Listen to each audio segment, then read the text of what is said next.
On October 14, 1944, an order arrived at Erwin Rommel's front door that gave him less than an hour to live. Two senior officers had driven from Berlin to deliver it in person, and by that afternoon, the Field Marshal once celebrated across 2 continents as the Desert Fox was gone. Within days, Germany would be told a very different story about how and why. October 14, 1944. Herrlingen, a small village outside Ulm in southern Germany. Rommel was recovering at home, still healing from head wounds he had suffered weeks earlier when Allied fighters strafed his staff car in Normandy. His wife, Lucy, and his 15-year-old son, Manfred, were in the house with him when a car pulled into the driveway unannounced. 2 men stepped out, General Wilhelm Burgdorf and General Ernst Meisel, sent directly from Hitler's headquarters. There had been no phone call, no warning, no explanation offered to the family waiting in the garden while the 2 officers asked to speak with the Field Marshal alone. What they carried with them was not an arrest warrant. It was a choice.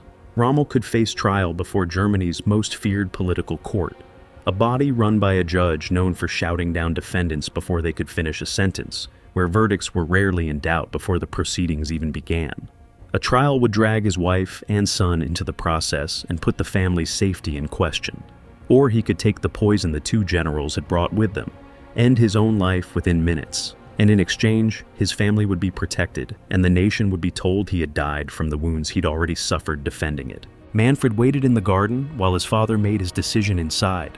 The way a government turns its most trusted men into liabilities the moment they become inconvenient is the kind of story worth staying subscribed for. And Rommel's case is one of the clearest examples in the entire war. Whatever Rommel had done, or was accused of doing, it was serious enough that 2 of Hitler's own generals thought a quiet visit to a private home was safer than a public courtroom.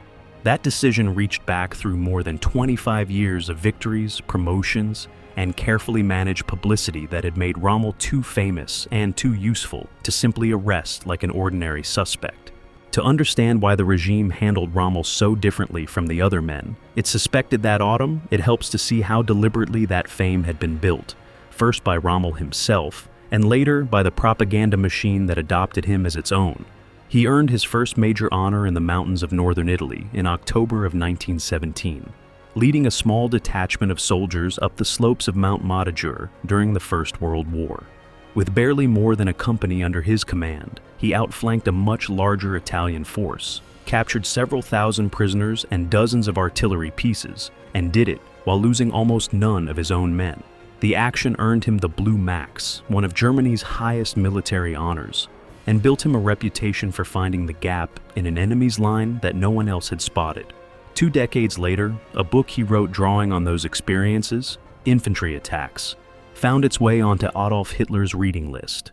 It impressed him enough that when war broke out again, Hitler personally placed Rommel in command of his own field headquarters security battalion, a posting that put an infantry officer with no armored warfare background directly inside the regime's inner circle, long before he ever commanded a tank.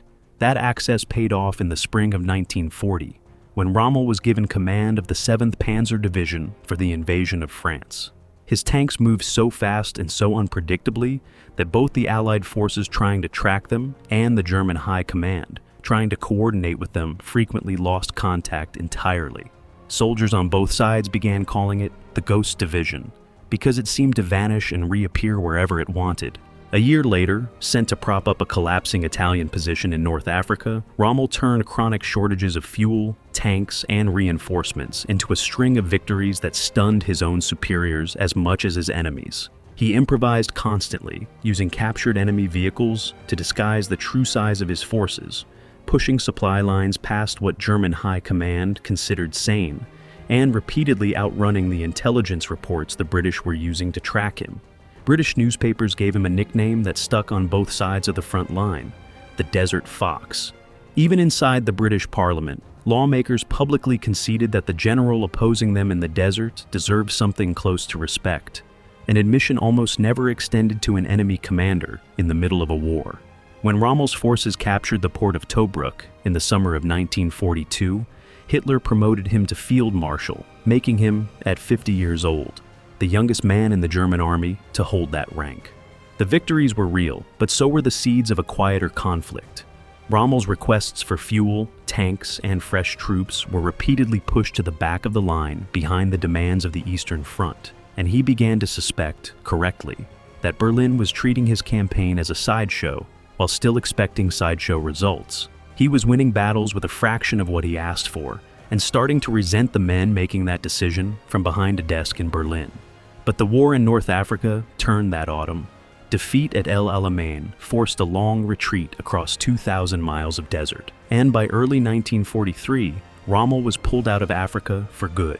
He spent the following year overseeing the defenses along the French coastline, preparing for an Allied invasion everyone in Berlin knew was coming, while privately reaching a conclusion he could not say out loud in front of Hitler that the war in the West could no longer be won outright, and that fighting it to the bitter end would only cost more German lives for no strategic gain left to protect.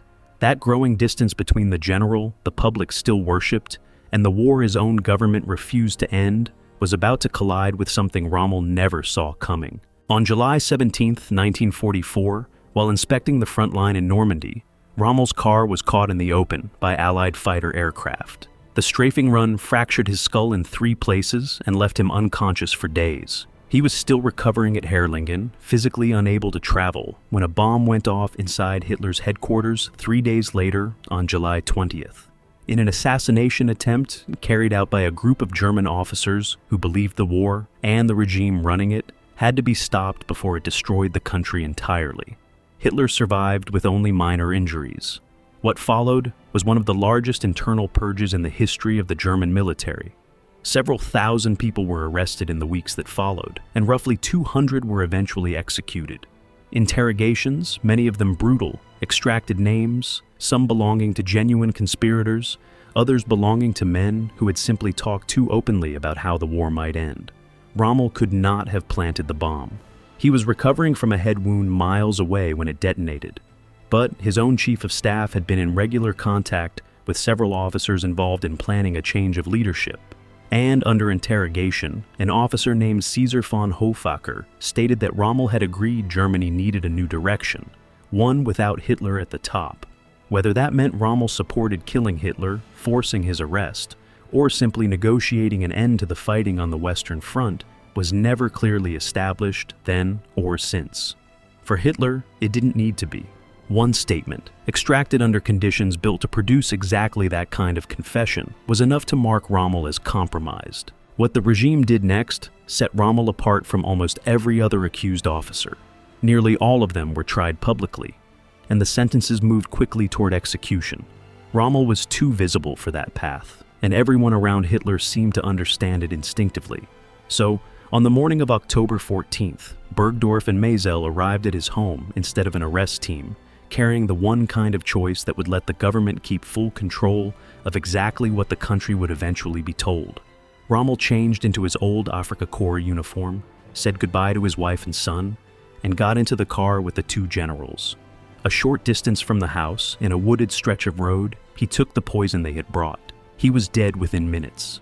Within the hour, a call went out to a nearby hospital, arranging a death certificate that made no mention of the vial in the car, listing instead a cause the public could accept without a second thought: complications from the head wounds he had suffered in Normandy 3 months earlier. Berlin had already replaced the true cause of his death with one the country could safely swallow. What it buried along with the lie was any real accounting of how much Rommel had actually done to deserve what happened to him. Historians still disagree about exactly how far Rommel's involvement went. Some evidence suggests he opposed assassinating Hitler specifically, not out of loyalty, but out of fear that killing him would turn the man into a martyr and drag Germany into a civil war on top of the one it was already losing. Rommel's own preference, according to people close to him at the time, leaned toward forcing Hitler's arrest, or pushing for a negotiated peace with the Western Allies while the fight in the East continued on its own. Other testimony, gathered under the same interrogation methods used across the regime for producing confessions that fit whatever answer the interrogators wanted, is far less reliable, and his own chief of staff was held and questioned for weeks after Rommel's death without ever settling the question for certain. What mattered to Hitler was not proof, it was risk. A public trial meant putting Germany's most trusted military figure in front of a courtroom where the accusation itself, that the Great Desert Fox no longer believed the war could be won, would reach the German public, whether or not it was ever fully proven in the process. That single message was more dangerous to the regime than any one act of treason, because morale, at that stage of the war, was the one resource Hitler could least afford to lose. Rommel's face was still being used on recruitment posters and in newsreels praising the resilience of the German soldier, even as his own government was deciding he could no longer be trusted with his own trial. Rommel's forced death, then, was never only about punishing a man the regime suspected of betrayal. It was about controlling a story the regime could not afford to let the public write for itself, protecting the myth of the invincible general, even as the government that built that myth was the one deciding to end his life to keep it intact. That left one more layer of the deception still to come. 4 days after his death, Rommel received a full state funeral in the marketplace of Ulm, complete with military honors, an honor guard, and a eulogy delivered on Hitler's behalf by another of Germany's field marshals, praising a heart that, the speech claimed, had belonged entirely to the Führer. A wreath sent personally by Hitler was placed on the coffin from the same man who, 4 days earlier, had sent 2 generals to end Rommel's life rather than risk a public trial. For months, most of Germany and much of the outside world accepted the official account without question. A war hero, felled at last by wounds earned in the defense of his country. The truth surfaced only gradually after the war, through post-war interviews with Lucy and Manfred Rommel, and through testimony gathered as Allied historians and German investigators slowly pieced together what had actually happened inside that car on the road outside Herrlingen. By the time the full story became widely known, though, the myth had already outrun it. A biography and film released in Britain in the early 1950s introduced Rommel to an entire post-war generation as the acceptable face of the German military, a skilled and honorable soldier worth admiring even by the men who had fought against him. That image proved useful again, as former enemies became post-war allies, and Germany's own military establishment needed a symbol of the Wehrmacht it could hold up as untainted by the crimes of the regime it had served. The propaganda machine that spent nearly 3 decades turning an infantry officer into a national legend used those same tools one final time on the day it destroyed him, shaping the version of his death the world would be allowed to believe, right down to the cause written on his medical certificate. And in the years that followed, an entirely different set of storytellers, some sympathetic, some simply looking for a usable hero, picked up where that regime left off. It leaves an uncomfortable question hanging over the legend of the Desert Fox. How much of what the world thinks it knows about him was earned on the battlefield, and how much of it was simply the last story his own government decided the world was allowed to hear?